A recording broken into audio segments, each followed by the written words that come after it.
classic. Yes. That's right, big boy. Willow. Come and get it. Oh, because she's not here. So they have to take over.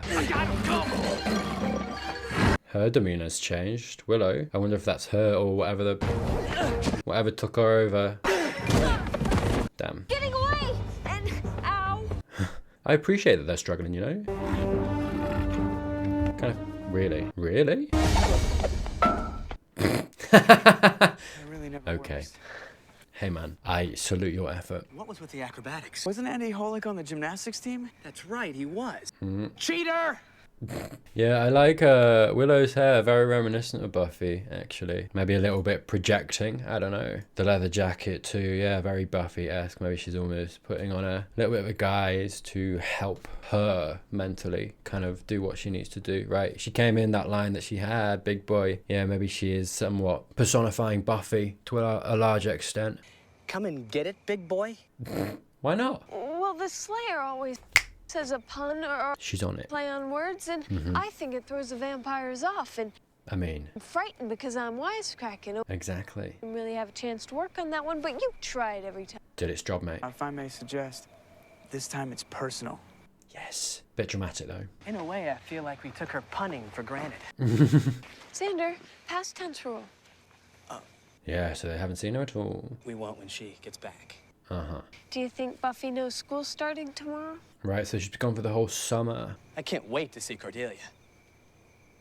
I can't believe I can't wait to see Cordelia. Right. I wonder what our first homework assignment's gonna be. Are you, hang on though, Willow, are you doing the homework assignment or are you giving it out? Or both? Do you know what I mean? Like, can we just sort that out? Wouldn't it be great if Buffy just showed up tomorrow? Like nothing happened? She got kicked out. Right, so we've doubled, well, okay, that's the thing that's happened. Sorry, I know it happened, but obviously it's locked in, huh? Okay. I mean, interesting, right? I ended last episode by saying she'd become the Slayer more so, but maybe it cracked her a little bit too, which I think is fair, valid. What she had to do and the horror of it, and the horror of, wow, I was able to do that. Who am I? You know, maybe a little bit of soul searching for her while she's also processing what she did. Stay with me. Forever. Very pure. A white shirt, pink dress. Love, in love. I'll never leave. Not even if you kill me. Where are you then, mate? City. I feel like Giles is going to have a little bit of a go at her, you know? New York? You know, it's kind of a thing of like I mean, Sunnydale is essentially without a Slayer now, right? She has, to all intents and purposes, abandoned her duty. This is new. This is a new song and a new intro. Sorry, I can't drum right now. Hang on.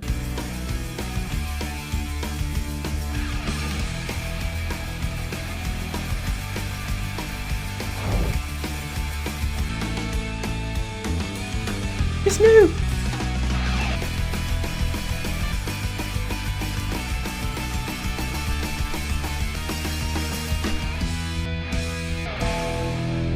And a bell? Really? I love that, man. Oh, new season, new song, let's go. So hyped. So hyped! More coffee, please, yes. She's got a job, here we go. Stop looking at it like that, mate. What'll do is peaches. No, thank you. Sure you don't want me to work it off for you? By running away very far, yes.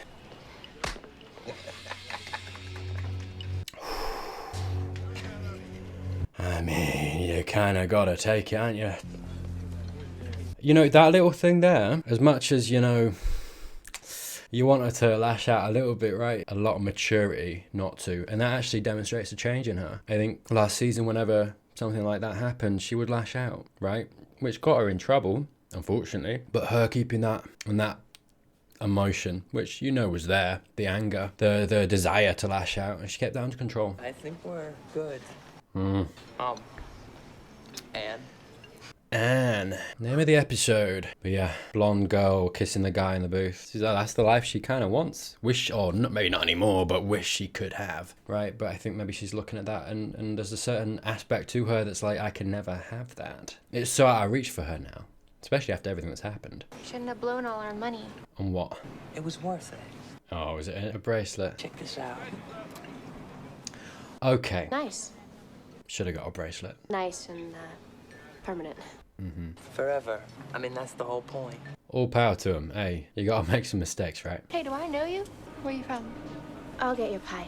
Yep. I'm not feeling great. Do you think you could cover for me? Yeah, bless her. She's gone out on her own. Maybe less of the Slayer, right? She seems, like I say, to have put that aside. And even if she hasn't, she's doing some element of that here. She has abandoned her duty. She's abandoned her watcher to a certain extent.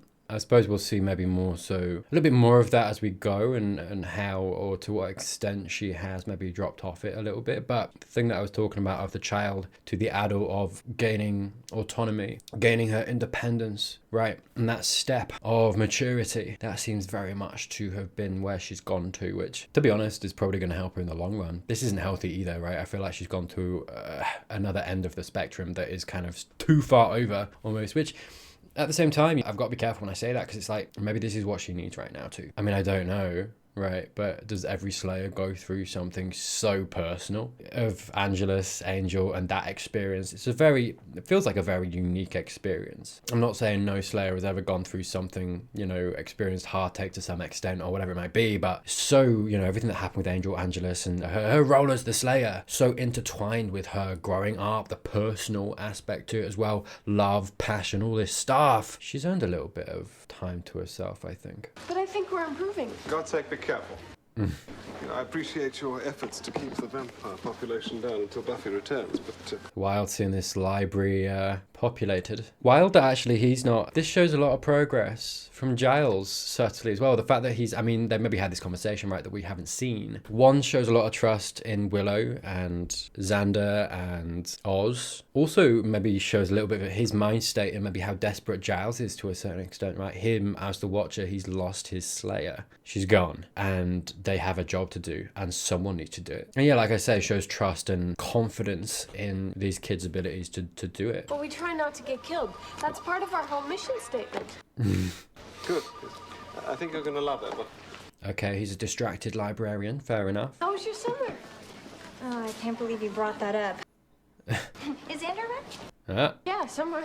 Good. Great. I haven't seen him yet. Really? So sorry. Well, I guess you went away to a resort, right? Wild. I suppose. Sorry, I'm just forgetting what it's like to be a kid.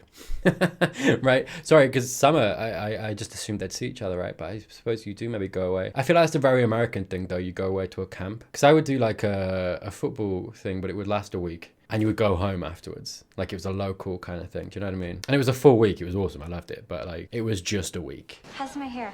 Interesting connotations though from last episode, and obviously what Xander said to Willow, and now I guess they immediately went into, you know, some time apart, him and Cordelia. I can see Xander breaking up with Cordelia and yeah, feeling something for Willow, to be honest. Who's he gonna meet in Sunnydale? Monsters and stuff. But then again, he's always been attracted to monsters. Very true, yeah. Hi! Maybe he's forgotten me.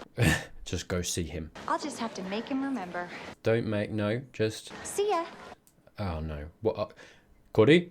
You came with books? Well, actually, they're kind of for me. Yeah, someone said, I think in a comment last episode, that they got more budget for season 3. You can tell, just with all the extras, just with like the set, like it feels, this school feels populated. Like it's funny that I say that. Don't get me wrong, obviously, you know, it did last time too, but it feels a little different. It just feels like a school more so. Like even just the library being populated. You remember when I didn't graduate? Oh, I know you had a lot of incompletes, but Didn't you? that's what summer school was for. Yeah. Well, you remember when I didn't go? My favorite extra. Summer is over. Who are you? Be somber. No, don't you tell my extra what to do, mate. Was to react to this rather alarming news. Interesting little transition from shot to shot there. That was cool. Makes the school, like I say, makes it feel more like a school. Makes it feel more alive. Makes it feel more real. It's a little touch. And they didn't need to put that in. But it does. It makes it feel more believable. You know, repeating a grade isn't exactly a turn-on. Yeah. Hey, and you're practically a genius. He's a clever guy. It's all a little weird. He's just a little unfocused right now. Doesn't know what he wants to do, perhaps. Seen Cordelia? Yeah, she's around here somewhere. Look very nice, my man. Shirt, hair. There's gonna be some heat, if you know what I mean, so you guys might want to duck and cover. Oh, she's got something planned, mate. I just calm down. Okay, bye. Her hair is fine. It looks great. It looks really good, man. This is Yeah. on you. Oh, look at this. I'm Sorry. telling you, best football. Look at. Sorry, it's so dynamic. The way that they've decided to shoot this scene, so dynamic. Even going back to the library scene, lots of moving around. It was very blocked, very planned out. We follow the characters. We've got a lot of background action going on too. Even this scene, like I say, going through the corridor, I brought it up once already, but it's continued to do it too. Xander pops in, you know, very kind of energetic, energized, you know. Then he pops off again. Then we're back, and then we go off at. Very dynamic. I like it. It's a cool feel. I don't know whether they're just doing it to, you know, introduce us back into a new season, or whether this is going to be, you know, how things are going to be for season 3 and going forward. I like it though. It does. It feels more attentive and, like I say, more energy in the scene, which is always just more fun. Kind of engages you a little bit more, I think, as well. I'm so in shape. I'm a rock.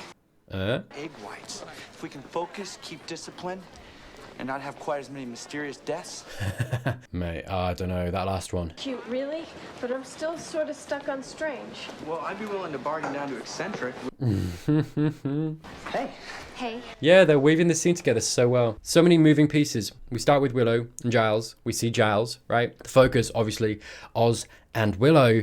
We see Cordelia right at the top as well of the scene. Then we see Xander midway through. Then we see them both meet, and I would assume that we kind of continue perhaps more with Willow and Oz having this continued conversation, and all the while, you know, it's doing so many things, but all the while giving us exposition, but exposition in a good way. You know, this conversation between Oz and Willow, Oz talking about, you know, where he's at, where they're also at in their relationship. Willow, you know, also communicating, okay, this doesn't feel as great. We've also had, obviously, Cordy and, like I say, the exposition of, okay, we found out that her and Xander haven't been talking over summer, not because of anything, it's just how it went. They're both a little bit nervous, right? Oz and Willow, I don't know, a little crack here or there. It's nothing big, but I'm just saying, you know, and it feeds into this thing that I was saying of perhaps it's going to go towards, you know, Xander. We saw last episode said what he said to Willow, I love you. What did he mean? Was it platonic? Was it not? Really just taking that. And with this scene, doing a lot with that and kind of almost, I don't know, it seems like it's mapping out perhaps these two breaking up, maybe Oz and Willow breaking up, maybe none of them breaking up, but it being complicated, you know, weaving all that together. All of that just from this one scene that's very dynamic, very engaging, very well put together, very constructed, like I say, in the way that we meet the characters, leave them, they come back in, etc., etc. Well, I'll see ya. Yeah. Whatever. Okay, it's not quite the same. Ooh, that contrast. Oh, I love that so much. Sorry, this shot here. Look at that. Mwah, I love that. I love that image. And yeah, the contrast from the, you know, full of life, vibrancy, children laughing, talking, and then silence, loneliness.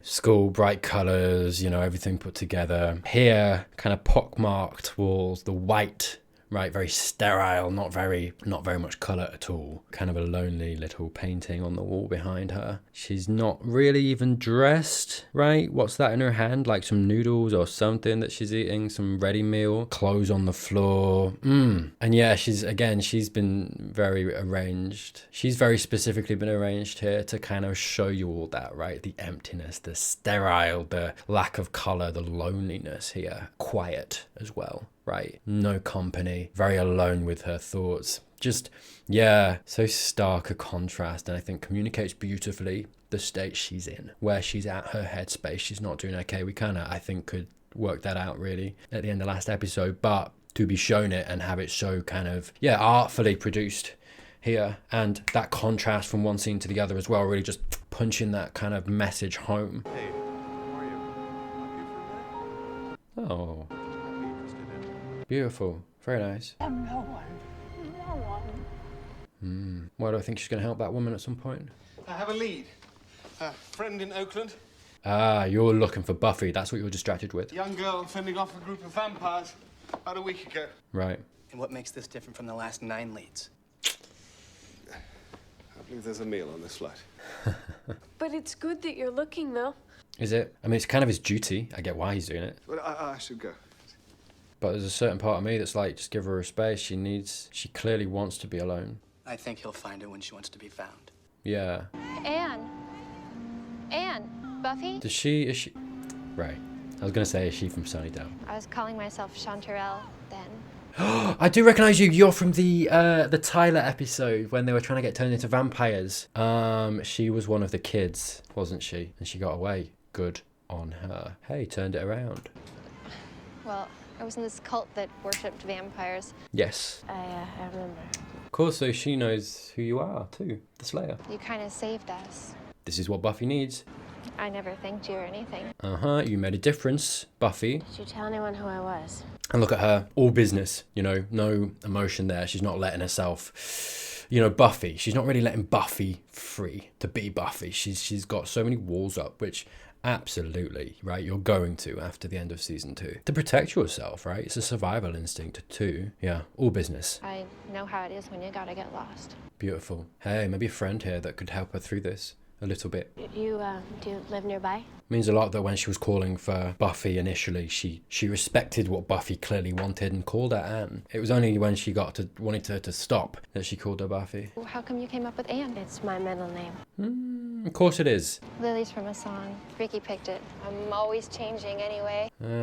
Maybe that's the theme. Feels like a little bit Lily there. I'm always changing anyway. You know, again, this question, who are you? And after such a changing experience, such a traumatic experience as at the end of season 2 and Angel and Angelus and all that stuff, and I don't think Buffy, I don't think she quite knows who she is anymore. She lost something, right? That innocence, that child, that person that she was. And I think for a long time since, you know, Angel changed to Angelus, from that period to the end of season 2, I don't think she really knew who she was. I think during that period, she was very much, like I say, doing a lot of mental gymnastics to get herself in the place of, I need to kill him.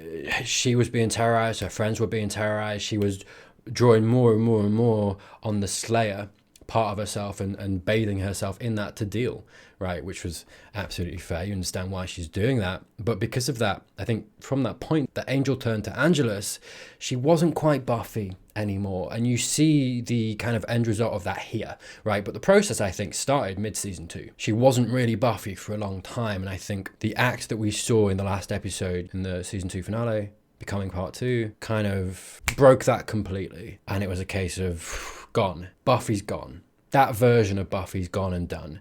And, you know, the process for that started, like I said, mid-season 2. And I think a lot of that version of her was tied to Angel, you know, their relationship, and obviously what it walked into, and then how it ended. And we have Lily here kind of, I suppose, helping push that message forward, that theme forward of identity, of who am I? I'm always changing anyway. Buffy, I don't think quite knows who she is anymore. That side of herself, that personal side of herself, clearly very locked away. Like I said, you know, when Lily came and Buffy started talking, very business as usual, no personality there. And I think she's kind of using that side of herself as a shield, a wall, but also because she doesn't quite know who she is. She doesn't quite know who to be right now. And I think that's a reflection of everything that's happened previously to this point, to get to this point. And now I think, yeah, from this point forward, it's going to be a theme of her discovering who she is again. And I don't think it's quite going to be the same as she was, which I think is appropriate, right? We all grow, we all change, and it's part of life. And especially after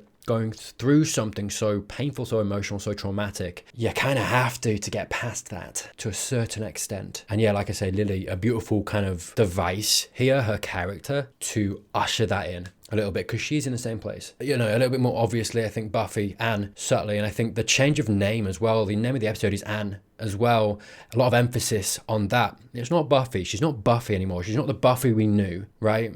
I think that's what that's trying to demonstrate, trying to symbolize, right? She's not Buffy, not how we knew her. She is Anne, right? This kind of almost nameless person, this grey area of person, and she needs to build that person back up again. But before that, I was following this loser preacher and calling myself Sister Sunshine. Huh, you've been through some phases, huh? I like Lily. It's cool for now. For now. I want to be alone. Sometimes you need to be alone. Maybe I could meet you some other time. No, it's okay. Forget about it. Just... Oh. It's not very polite.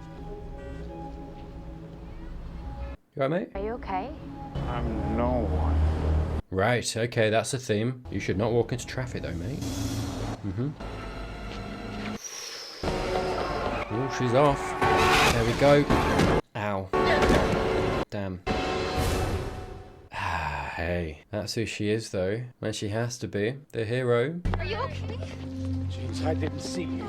She's in there. Maybe you should lie down. She's okay, I think, yeah. I need to go.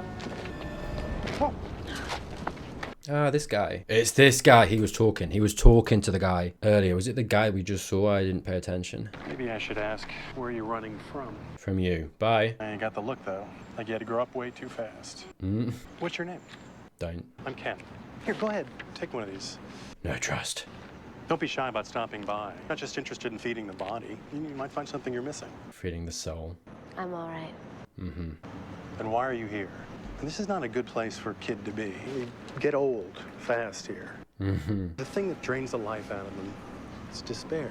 I hope this guy is good. Kids come here, they got nothing to go home to, and this ends up being the last stop for a lot of them. Yeah. Shouldn't have to be that way. I agree.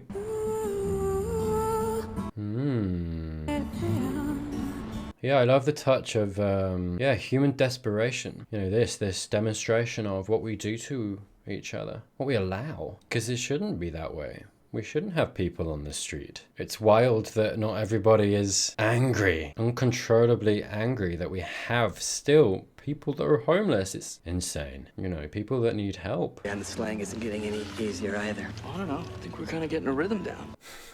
Yeah, these guys actually realizing, as much as that, you know, I talked a lot about them being a boon to her in the previous seasons. They're getting a little bit of a glimpse actually of how much Buffy was carrying them though still, right? How much she was doing and how much strength she had, how much proficiency she had.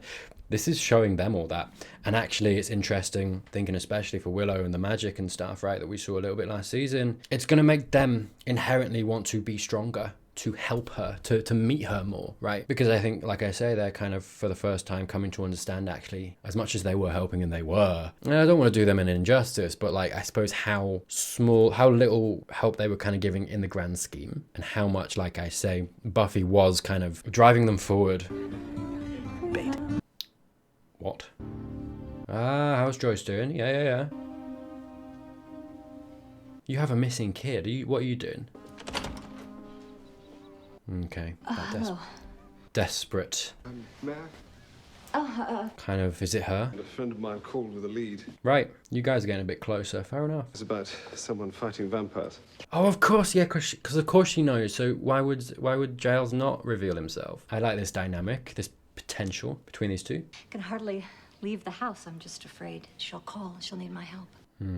Buffy's the most capable child I've ever known. She may be confused, unhappy, but Struggling. I honestly believe she's in no danger. Yeah, fair. You mustn't blame yourself for her leaving. I understand why she does, though. I don't. Oh, okay. I blame you. Oh, hey, no, sorry, but I would blame Joyce. You didn't make it a home that she could come back to. That absolutely contributed. If Buffy last season had that thought of, I can go home, oh no I can't. I want warmth, I want comfort, I just want my bed and I want my mum. I want that warmth and comfort. If she ever thought about that, if she was ever at any point going to stay, that thought would have been dashed immediately because of what you said, Joyce, actually. And as much as Joyce was obviously dealing with something, she was dealing with a lot too and had to process that. It was a lot of information. You know, it was a new world opening up to her. I have sympathy for that. I have empathy for that. I do personally have a lot of judgment, a lot of derision for the fact that she said, even in anger, even in a tumultuous emotional state, saying, don't come back, making Buffy's home an unwelcome place. That was Joyce. That was her decision. That was her words, regardless of the wider context. So while I have sympathy for that, that was on Joyce. You had this whole relationship with her behind my back. You know what? This is kind of valid though. I do kind of, you know what I mean?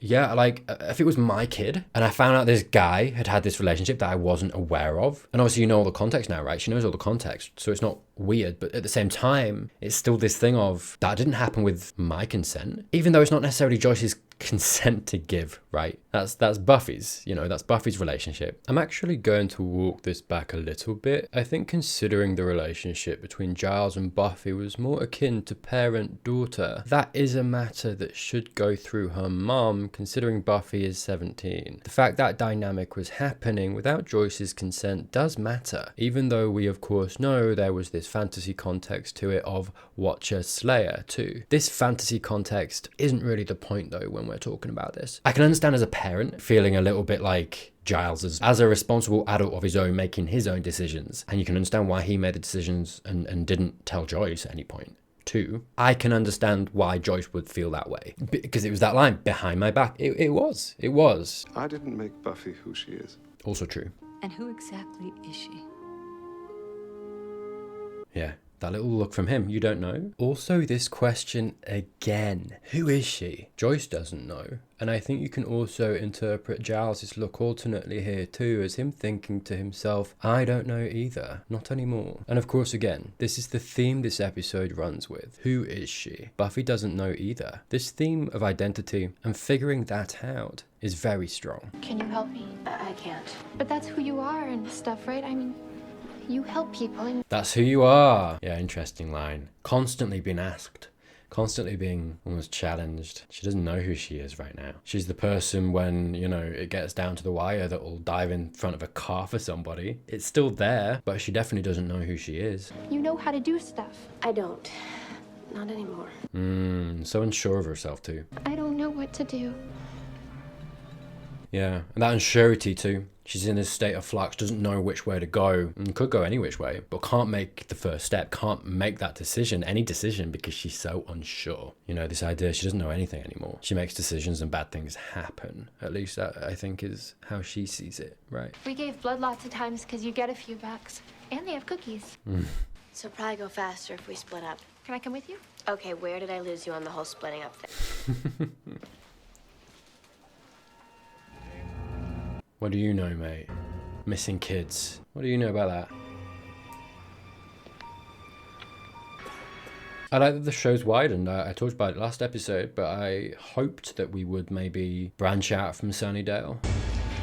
And we are. I like this a lot. It gives the show more legs too, because I think if you just have all of the seasons at all times at one school, it becomes formulaic, it becomes samey, it limits you in what you can do, and this opens things up. Really good decision for season 3. Huh. That was him. Ricky. Damn. Wild, okay. Quite ironic that the power, the thing, the bad thing, is that they're being aged too quick. And again, another theme, this growing up fast. Did you find Ricky? I thought of back. Lily. I like Buffy's hair as well. I don't know, chime in if you feel like I'm a little wrong with this, but I feel like, you know, I feel like it's her natural colour and then the front bit died a little bit. Because she did, didn't she? She dyed it, I feel like, a lighter blonde last season, and she was kind of coming out of the Angel into the second half of the season. So obviously you could put it down to obviously that blonde growing out, but that is very much not that blonde growing out. That's very specific. That's not just roots, right? It's a very specific part of her hair. It's almost this thing of natural colour. It's like a mesh, a combination almost of her hair last season, the two colours, right? The more natural and then the lighter blonde. It's like, it's this confusion. I don't know who I am. I think he's dead. But he takes care of me. You need some independence, mate. Unfortunately, you shouldn't. You're a kid. Sorry, independence in the sense that she needs to look after herself. Again, very thematic. When was the last time you guys gave blood together? Lily, this is something you're just gonna have to deal with. But he didn't do anything wrong. Why would this happen to him? That's not the point. Very interesting, this back and forth. Lily very much personifying the child, the very much kind of riling against the emotions, riling against, like, why is it like that though? Why did that happen? Why? It's not fair, it's not fair. Buffy, the voice of reason of, like, that doesn't matter right now, which is very much where she's at and the process that she's been through. You know, this is almost, I don't know, it's interesting how these two here are kind of two personifications of the inner turmoil of Buffy last season, the two voices, right? And the vying of those and kind of who she's become. And yeah, like I say, she is this voice now for these emotions. Doesn't matter. It doesn't matter that it's not fair. It doesn't matter. We just got to deal with it. Again, very cold, very kind of all business, isn't she? Not really open to her own emotions, which also demonstrates how she's in this place of not knowing who she is. Because to find out who you are, you need to feel, you need to discover that for yourself. And something so important in that is discovering your likes, your wants. These things happen all the time. You can't just close your eyes and hope that they're gonna go away. Agree, you have to deal with them. Also links back to the theme of what we got, you know, at the beginning of all of these people on the street, these young kids too, these things that we close our eyes to and it just becomes normal. We don't do anything about it. Right, so many people do. They close their eyes to it. It's like, what can we do? And it's like, well, as a community, we could do more. We could come together.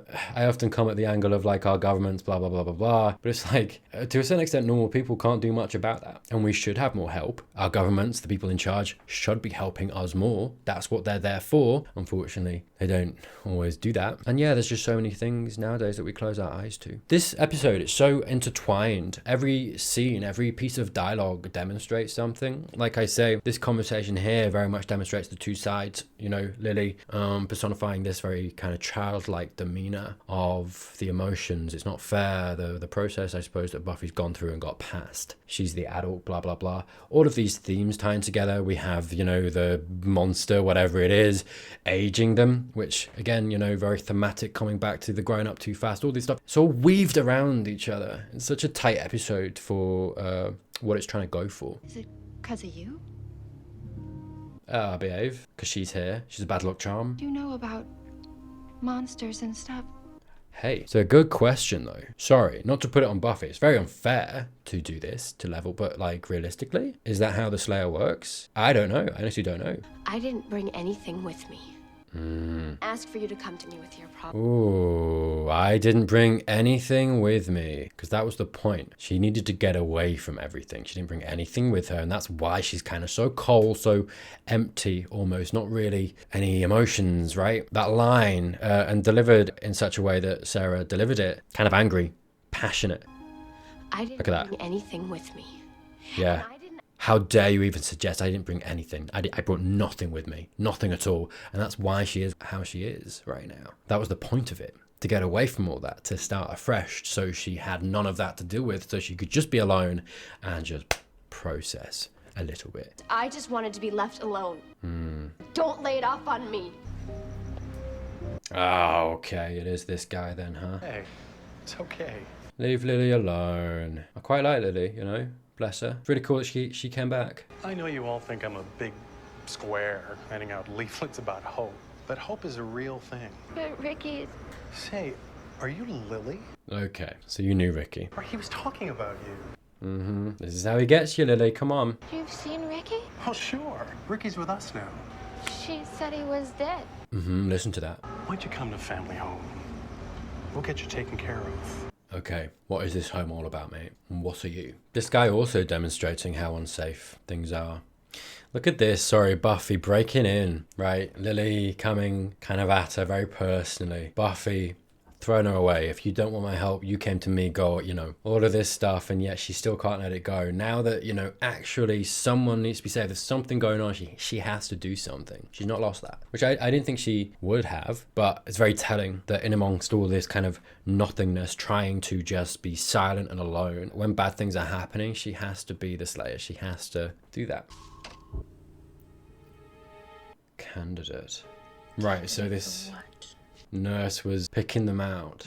What are you doing? For whatever it is. She's complicit. Into your office and going through your private files. Candidate for what? I'm calling the police. Really, just straight up. Now you've got a whole bunch of candidates here. All business. If them are missing like Ricky. No gentleness, no beating around the bush, just straight shot. Yeah, again, demonstrated again. I wonder if any of them are missing like Ricky. Gosh, I bet they are. Yourself in a lot of trouble. Really? I don't want any trouble. I just want to be alone. A room with a chair and a fireplace and a tea cozy. Instead, I keep getting trouble, which I am more than willing to share. I give him the names of the healthy ones. Right. To who? Well, don't you look nice? Oh no, what have you dressed her in? Her own outfit to the cleansing, it'll get soaked. Oh, this is very culty. Cleansing is like a baptism? Lily, you've been through a lot. You really aren't picking up any vibes. He's waiting for you. He's very excited. God. And it's sad that we're not allowed to be innocent all the time, because stuff like that happens, you know? People are, not everyone, but there's a lot of people out to hurt people, and you gotta be wary. Is everybody packing? Nice. Let's do it. Cordelia, you got nothing though, mate. Could you not give this girl a steak? Do you know what I mean? And I'm not talking about dinner. What's the plan? The vampire attacks you. And then what? The vampire kills you. We watch. Everything's a joke with you. No, just our relationship. What relationship? Oh, that's... Okay. We actually want to bury that piece of the past, don't we? We come to this station. Right, Lily, look around. You're not picking up any vibes, mate. There's fairy lights. There's, to be fair, that's actually quite nice. Let the water, But there's candles, do you know what I mean? sin, and the pain, Man's talking about sin and pain. and the uncertainty. Lily. It looks kind of dirty. Right, that's what you noticed. Fair enough. That would bother me too. I woke up and I looked in the mirror and I thought, hey, what's with all the sin? I'm dirty. Beautiful. I'm bad with the sex and that loud music us kids listen to nowadays. Very convincing. Well done. I just suck at undercover. Blast through, mate. There we go. Kick-in! That's black, Lily. You want it really? This kid. She has no survival instinct at all. Do you feed on youth? What's the deal? Do you really want to know? Yeah. What's going on? Take your hand out of the black goo. Okay. My goodness. Brilliant. Oh, could have been worse. What's going on with Ken? Ow! My face! Okay. Do you have any idea how Oh. to glue that thing on? No, I was wrong. It's worse. It's worse. Guards! Mate, you got a bit, and forget it. There's more of them. Right. What are we smelting, boys? Jeez. Very much an allegory, isn't it, for industry, labour.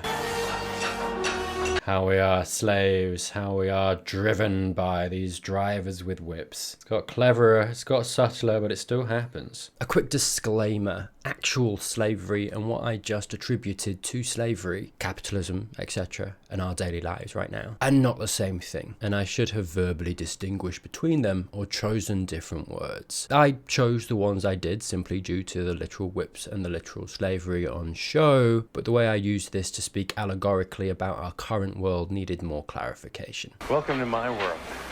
Not too far from the real world, is it? Ow. You're never leaving. Why are you though, man? I'm very curious. I am. A capitalist, sorry. Mr. Faithful probably met up with some hot little Inca mummy girl. I heard about her. Oh, he's quick. Good. Ah, damn it. Guys, you need to introduce more kicks into your repertoire. Yes, Cordy! Beautiful. Oh, there we go. Kiss. Alright, well, I regret my actions, I do. Always knew I would come here. Where? Hell?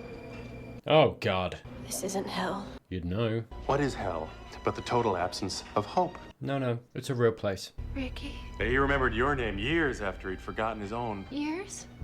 But It's interesting, isn't it? Again, and you know, the perhaps not so subtle imagery of the workers, the workforce being driven, no choice, trapped. And this idea of blink and you're an old person, and suddenly it's like, what was your life for? You were just one small cog, barely a cog in the machine, exploited for the 1%. Time moves more quickly here than in your reality. Oh God. Wait, so what is this reality? He mentioned hell and I was like, well, we'd know because Angel would be here. But is this like a pocket dimension of hell? Something? What is this about, huh? so you just work us till we're too old and spit us back out. That's the plan. That's the plan. The allegory very strong, huh? You didn't choose me. I know you.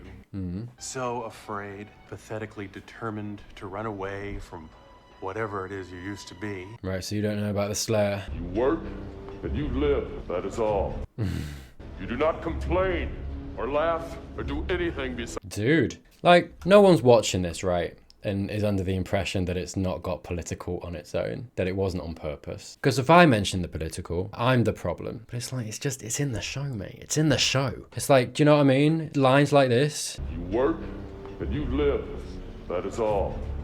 You do not complain or laugh or do anything besides work. Do you know what I mean? Like, I'm pointing it out, but the allegory is getting clearer and clearer and they're being less subtle about it. And would you look at that? The overseers, the symbolic capitalists, not this guy necessarily, but the main guy, Ken, reaping some reward, I would assume. Monstrous, red-eyed, scabbed-skinned demons, monsters, something. They're not the good guys, folks. I think the angle that the episode is trying to communicate is very clear. Capitalism not good, and it leads to human suffering. It leads to a lack of laughter and joy, and we have no time for anything else because this is all we're good for. Mean nothing. You mean nothing. You're just a number on a spreadsheet. Who are you? Aaron? Oh, buddy, you messed up. That is the first rule of Fight Club. Wrong movie. Sorry. Who are you? No one. There it is. Who are you? Conditioned into them. Buffy, mate, they do not know you're the Slayer. Punch him in the face. I'm Buffy? Yeah. The vampire slayer, and you are? There she is. Go on. Yes, yes. Beautiful. Anyone who's not having fun here, follow me. Preach. When those guards leave, and they will leave. You're leaving me. Mate. You can handle this. Get it together. Because I say so. Yes. A very adult phrase, isn't it? Why? Because I said so. I'm sorry I said this was your fault before. Her characterization, very kind of the adult in the room, which is, you know, this symbolization of where she came from, where she's got to. Ooh. Just that camera work there. It's a step up. This here, she's following through. Again, a very dynamic way to shoot it. You know, lots of movement in the camera. Oh, hello! Do that again, please. You know, the lighting look here. The background extras, again. Yeah, the budget has increased, you can tell. Again! Yes. Like, I am loving this new season for this. Fight back?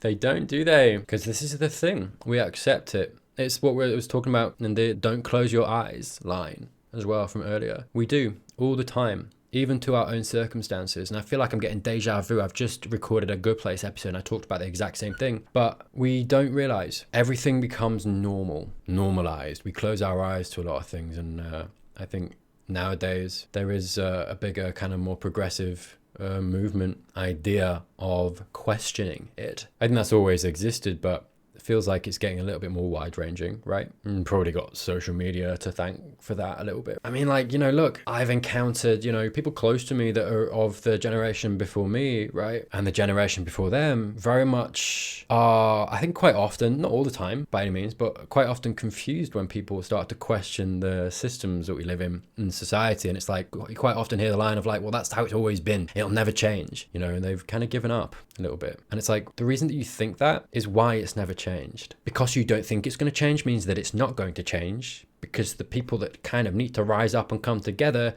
are you. And if you think this, then it will never change. It's just, you know, self-defeating prophecy, self-fulfilling prophecy. True back then and true today. That's how this works! Yeah, humans don't fight back. They don't notice. They just go along with it.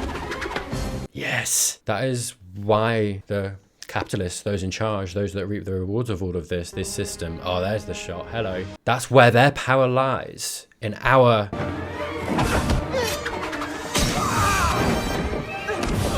Sorry. Cool fight scene. I forgot my point. Yeah, sorry. To finish my point, in our inability to see, in keeping us quiet and happy to a certain extent so that we don't question, so that we become apathetic. That's their greatest power, making us feel that way, making sure we are that way, because then we don't fight back. Oh, damn it. He's gonna leverage her. One of you fights! All die! That's what they make you think. That was not permitted. Yeah, but it was fun. You've got guts. I think I'd like to slice you open and play with them. Oh. This is the price of rebellion. Yes. That's the thing. If only one person rebels, they get squashed. It takes us coming together. Okay, this works.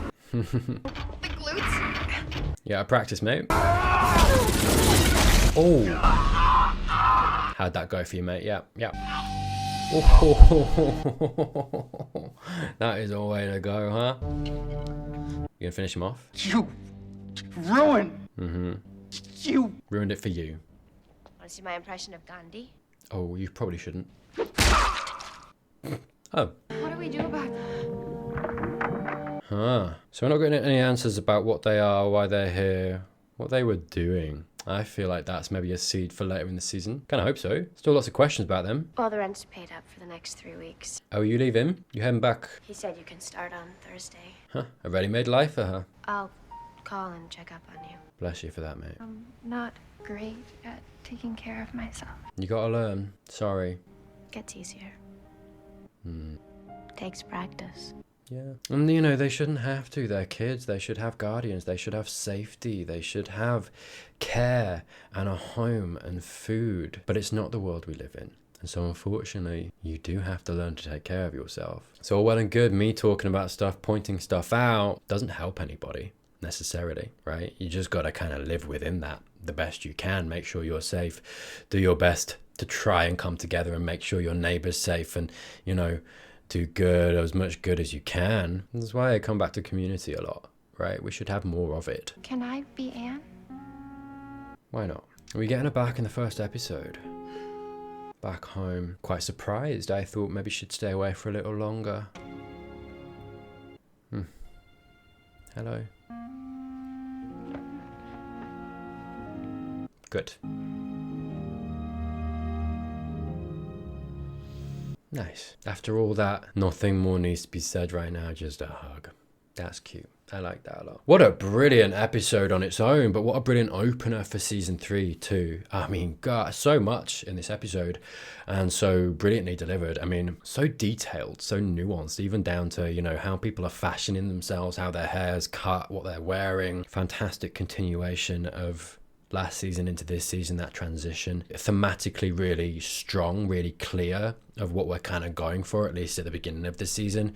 Who is Buffy? She needs to find that out again. She very much has gone through a process and become somebody and gained a lot from it, but she's lost herself along the way, and I think she needs to rediscover that. Lots of that symbolized in the episode as well, with Lily's inclusion. Really interesting, intriguing monsters. You know, I think a really tight story in, you know, beginning, middle, end, really good in that sense, but also, you know, gave us enough, but also open-ended in the sense of what were these monsters here for? What were they making? Was it just there for the allegory? I think the allegory itself really, I mean, look, it wasn't that subtle, but it was subtle enough, I think, for those who don't look for that it'll probably go over their heads, right? Which is fine too. But I think it struck that nice balance of, wasn't super in your face, was in your face for the people, I suppose, that maybe think that way. I don't know. I think that was quite nicely delivered in the episode, quite nicely inserted in the episode. I think that allegory was introduced at the beginning of the episode. We had that little montage of kind of zooming in on, you know, the faces of the people in the city, the homeless people, the younger people that are not doing so well, and, you know, this idea of we just keep closing our eyes, don't we, right? And so you had that kind of weaved throughout the episode as well. A real step up in production. I'm going to be interested to see how much of that carries forward. I don't know how much of that was because it was the first episode of a new season, or whether that's going to be as consistent. I'm looking forward to seeing that. But for this episode, brilliant, you know, such a step up, and it was never bad, right? Season 2 was good, but you notice it. And yeah, got us into a really nice place to kind of continue the season by the end. Buffy's back. We got a lot of meat to get into next episode as well. She's going to meet Giles. She's going to meet, you know, her friends. Still a lot to kind of, I think, get through emotionally with everyone as well. There's lots of baggage. Really symbolically nice that, you know, she was like, I went away, I brought nothing with me, And really brave of her to go back and face all of that, take that on. She's ready. And it took her kind of going through that process in the way of needed an issue, saved people, saved the day, to kind of remind her who she was a little bit, right? Because that's the question. She didn't know who she is, but that kind of one point that is kind of so identifying for her, Slayer, that, you know, she kind of fell back into quite quickly, quite easily, was what I think brought her back and made her ready, got her to a place where she could process things to the point that she could go home and face all that and deal with it. And I think we're going to be going into that and dealing with that, and yeah, we'll see how that goes. But brilliant opening episode for a lot of reasons, all the reasons that I said. I really enjoyed it. Lots of stuff on the surface, lots of stuff under the surface. Like I say, really strong start thematically for the season. So anyway, that was Anne. Thank you so much for watching. If you are not subscribed already, want to catch all my Buffy videos, please do consider doing that down below, clicking the notification bell as well, so that you do not miss any uploads henceforth. If you'd like to support me, there are some links down below. I've got Patreon, YouTube memberships, got early access to all my videos. Thank you for those who do support me. Genuinely, just thank you from the bottom of my heart. Please consider watching either of these videos. Keep the hype train rolling. But that's it from me. More Buffy coming soon. Have a great day. Have a great week. And I'll see you then.